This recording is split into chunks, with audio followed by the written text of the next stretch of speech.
ខាងតែមិនnói ញោមច្រើនតញោមច្រើនតធ្វើម៉េចមកស្លាប់បានតែខោអាវមកកថងហើយចៃយាទានយើងមកថងហើយនឹងអង្គ10គីឡូទេបងហើយចូលទៅមានខ្សែនេះដល់មកតែដល់វាខ្សែវាប្រៃទៅសារតែចៃយាទានរបស់យើងបានតិចដល់យកមកខាងតែមិនnóiក្នុងនៅសងបាត់ដបងសម្ដីសក្នុងពុទ្ធបរិស័ទបាត់ដបង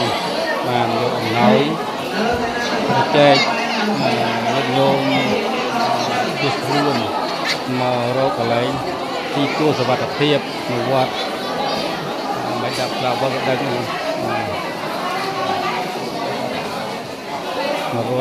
គ្រួសារ